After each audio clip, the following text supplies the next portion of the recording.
or somebody else's.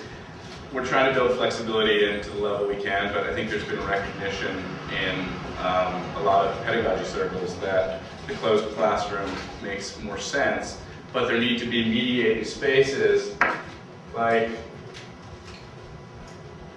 this one, to do group projects. Right. So that's kind of where we've ended up. I don't think it's right, and I think in 20 years, 15 years, somebody's gonna say, hey, I've got a great idea. What if we, once everyone dies off who was educating or educated in the 70s, what if we just tore down all these walls? Wouldn't it be better? But I don't think we're gonna get there anytime soon. So just graphically, you get a sense of the classic big school, 1,500 kids, 3,000 kids. Program within a school, be it academy, be it small learning community, is a movement happening. And then, we're at that stage, right? Actually in New York, and as an organization, we're at both stages. We're working with autonomous big schools that have broken into small learning communities. So one principal, 6 APs, running different theme-based, career-based modules. And then in this model, we actually have 4 principals in that building. There's not a building principal, there are 4 principals. And the egos, as you can well imagine, wrestling the egos in that room to the ground, it's been a huge challenge. And not speaking pejoratively about their egos, but they own these schools and they have to share. And that has not been an easy process. And conversations we've had over the past couple of days, governance of these campuses is a key district function. District needs to lay policy out, otherwise there will be anarchy, and we're seeing anarchy now. And you're not realizing your economies of scale on any of the fronts I talked about, programmatic, extramural, or operational, if you have anarchy. So your efficiencies that you're gaining by reusing buildings become giant headaches for the educators. They need a set of policies to really govern that. Your question? Having individual principals for the smaller schools, did that increase the overall cost of administration for the district by substantially? No, it did not.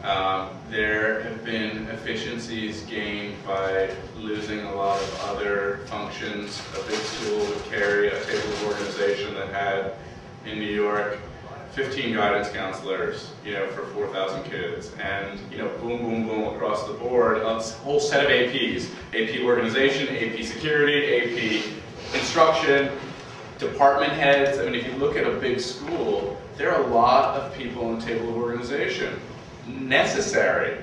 What we've gotten to is you've got 25 to 30 teachers, you've got a principal, an AP, a guidance counselor, maybe a couple social workers.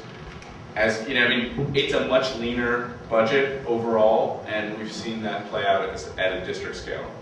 Question? Last fall, I had an opportunity through the Wallace Foundation to visit one of these schools in New York, and we were at the Public Relations Middle School in the South Bronx. And the principal there, so you had a 4-story building. Each story was its own small school, middle school.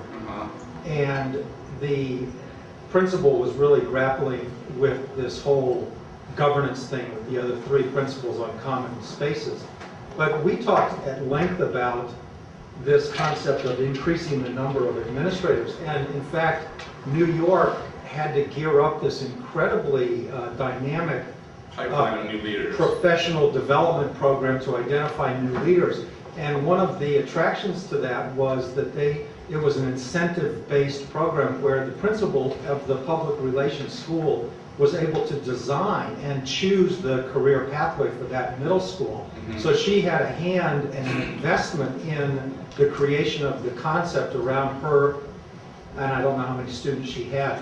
But the other thing that the challenge, obviously, retrofitting these older schools that way, there was no technology infrastructure within the floor that we were on. And it was amazingly sparse.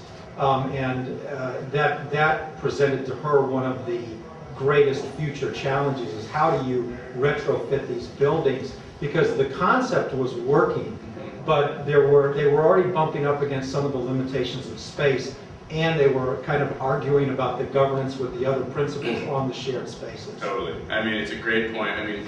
You made a bunch of points. The first point is this RFP process that I talked about earlier is the most exciting thing, because suddenly you're a CEO of a new business and you bring together the cook, the baker, the candlestick maker, whoever you want to bring to your party to write your proposal. It's your idea, and if you get selected and it's a competitive process, you're running your ship. So right there, culture hopefully begins to shift. The middle schools have gotten the short end of the stick. We're an organization, we're a pretty big organization. Our focus has been 6 through 12s and 9 through 12s, but not 6 through 8s. So there have been a lot of political champions pushing dollars. The dollars went to these 25 buildings in the first round. These are all high school buildings. These are all No Child Left Behind failing, not all of them, but almost all of them. Some politically obfuscated. But most of these, 22 or 23 of them, I think, all high schools. High schools was the aim of the reform effort. They haven't gotten to middle school, so all by way of saying the building you went into hasn't benefited from this largesse. And then governance, the system has really struggled. And under our newest reform, which is every principal can choose from 11 support organizations, you take a pill of autonomy and you get to choose your support organization. No district overarch, there is anarchy. Because there's no district policy saying you 6 schools need to work together because they're under different support organizations. So governance, and I had dinner last night with Kathy and some of her team from Portland Public Schools, and we talked a lot about this, and governance is critical.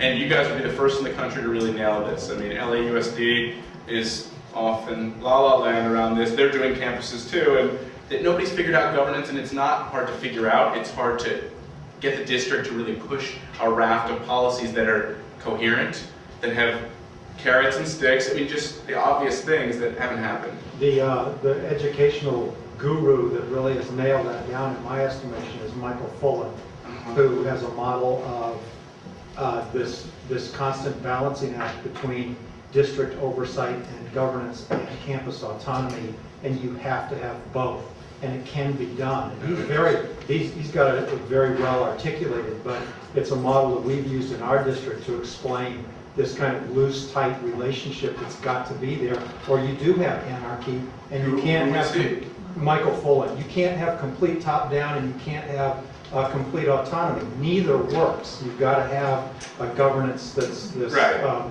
Where there's a set of accountabilities that are very public, right. and that's what I aspire to for any district I'm talking to. It's critical. If you don't have that, if it's too top down, it's not going to work, and if it's too loosey goosey, you get what you saw.